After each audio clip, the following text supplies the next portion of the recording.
Internal assessment test 2024 जो internal होता से किए के मार्क आनी देखा। आर्ट्स एटा थिला सब्जेक्ट एमआईएल थिला। टोटाली जदि देखा यार समय सीमा थिला 45 मिनिट एवं फुल मार्क थिला 20। तो प्रथम प्रश्न जदि देखा एटार कौन दि जाए कि संक्षिप्त उत्तरमूलक प्रश्न 4टी संभाव्य उत्तर मध्यरु सठिक आंसर को आमको बाछि लिखबार अच्छी। टोटाली एठारे 5टी प्रश्न देछि आ से 5टी प्रश्न मध्यरु आमको सठिक उत्तर को लिखबार अच्छी। देख क नंबर प्रश्न देछि अनंत प्रकृति सांगरे कहार नित्य जोग थाए मनुष्यर ईश्वरर ना पशुर ना पक्षीर। यार सठिक आंसर होछि मनुष्यर। ख नंबर प्रश्न देछि केउ माला दरकार नाही बोली कहिछि केउ माला दरकार नाही बोली पिंगला कहिछि मणिकांचन माला मरकत माला ना वन पुष्पमाला ना मल्लीमाला। यार सठिक आंसर होछि कि मणिकांचन माला से दरकार नाही बोली कहिछि। ग नंबर देछि पिंगला केउ नगरीर नटी थिला। बहुत सुंदर प्रश्न पकईला। पिंगला केउ नगर नटी थिला अवंती विदेह कौशल काशी। तेणु सठिक आंसर हम कौन विदेहर से नटी थिला। ग नंबर जो देखा पिंगला आउ केउ दीप जालिब नाही बोली कहिछि। बहुत सुंदर प्रश्न थिला एटा मध्य। संज दीप केली दीप ज्ञान दीप ना पूजा दीप। ये सठिक आंसर हम कि केली दीप से आउ जालिब नाही बोली कहिछि। 1 नंबर देछि कि अवबोध परीक्षण बा अवबोधर अर्थ कौन।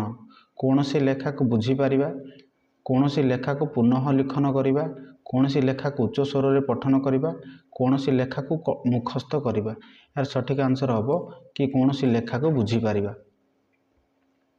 2 नंबर देछि निम्नलिखित प्रश्न गुड़िक मध्यरु जेकोसी आमको 3टी प्रश्नर उत्तर 50 रु 60 शब्द मध्य आमको लिखबार अच्छी।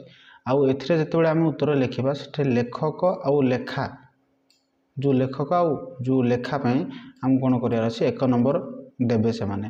अर्थात आमको एठे जेतेबेले प्रश्नर उत्तर लिखा सेतेबेले एई प्रश्नर जेतेबेले पचारुछि कि एई प्रश्नर बा एई पाठटी कोठू आसीछि को पाठरू आसीछि आउ सेठर लेखक किए एतिकी आमको लिखबार अच्छे। प्रथम प्रश्न जदि देखा कहार विलोप असंभव एटा को पाठर आसी एटा आसी इतिहास पाठर आउ इतिहास लेखक होचंदी विश्वनाथ कर। तेणु कहार विलोप असंभव आम कहीपर कि सत्यर विलोप असंभव। तापर ख नंबर देछि मनुष्य केउठी को अवतरण कले नर कंकाल देखिए। बहुत सुंदर प्रश्न पकईछि। तो यार मध्य किए लिखिछंदी विश्वनाथ कर एवं एटा मध्य इतिहास रु आसीछि। तेणु मनुष्य केउठी को अवतरण कले नर कंकाल देखिबो पादरु निम्न देश को से जदि अवतरण करिवो ताहले से नर कंकाल देखिबो। ग नंबर देछि केउ 2टी राष्ट्र पतन हेले मानव जातिर क्षति हेबो नाही। तो एटा मध्य इतिहास पाठरू आसीछि आ यार लेखक किए विश्वनाथ कर। तेणु केउ 2 राष्ट्र पतन हेले मानव जातिर विशेष किछि क्षति हेबो नाही। प्राचीन रोम एवं भारतर जदि पतन हुए ताहले मानव जातिर विशेष किछि क्षति हेबो नाही। ग नंबर देछि पिंगलार मनरे काहेकि विराग आसीथिला।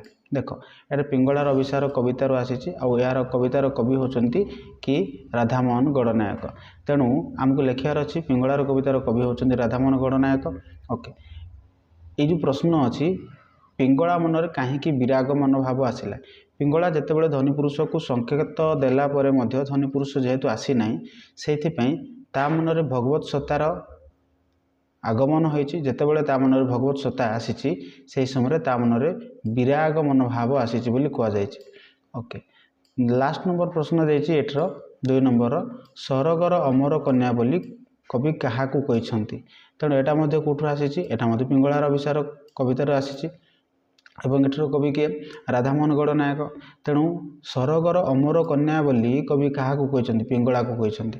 वर्तमान देखिबा जो गद्यांश पकईचंती आमको कौन करार अच्छे ये गद्यांश मध्यरु एठरे किछि उत्तर प्रश्न दिया जायछि। एई प्रश्न को आमको कौन करार अच्छे यार सठिक उत्तर को बाछिकी लिखिबार अच्छे। 3टी लिखिबा आउ गोटे प्रश्न पई 3 मार्क दिया जायछि।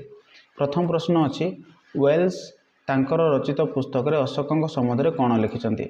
देख H.G. वेल्स जे थिले तांकर जो पुस्तक थिला कौन थिला आउटलाइन्स ऑफ हिस्ट्री रे अशोकଙ୍କ संबंध रे लिखिछंती।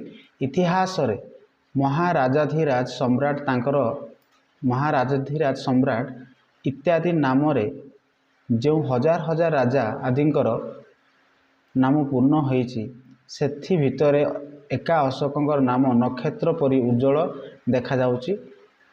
भोल्गा ठारू जापान पर्यंत तांकर नाम एबे सुद्धा पूजा पाउछि बोली कुआ जायछि। सेमति चीन तिब्बत एवं भारत रे तांकर महानतार चिन्ह एबे सुद्धा रहिछि बोली से कहिछि। तेणु प्रथम प्रश्नर उत्तर एटा हबो।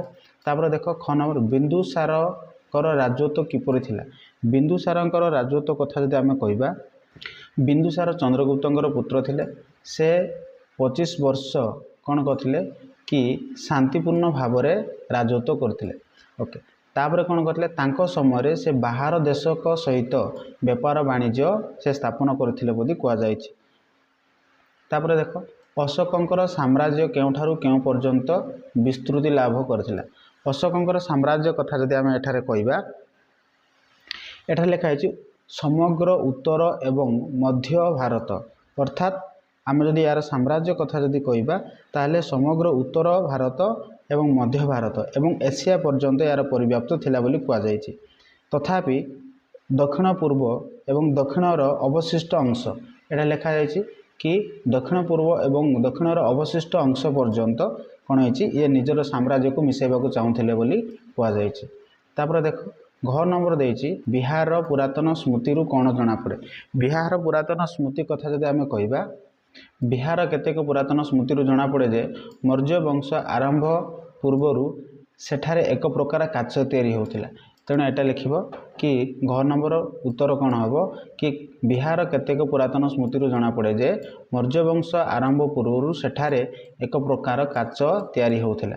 लास्ट देखिबा आमे अशोक केबे सिंहासन आरोहण करथिले। आमे जानिछे अशोक जदि कहिबा एटा देखो 268 रे बिंदुसारंक परे अशोक कौन करथिले सिंहासन आरोहण करथिले एवं से सिंहासन आरोहण करिवार आमे जानिछे कि 9 वर्ष मध्य रे कौन होइतला कि कलिंग युद्ध होइतला। एटा लिखा जाय तांको राजत्वर केउ वर्ष रे से कलिंग विजय करथिले अर्थात तांको राजत्वर 9 वर्ष पर अर्थात 9 वर्ष समय कौन होइछि कि कलिंग युद्ध होइछि अर्थात 9 वर्ष समय से कलिंग विजय करथिले। यह थिला प्रश्न। तेणु आपण निजे चेक कर दियंतु कि कहार केते मार्क आसीछि। धन्यवाद।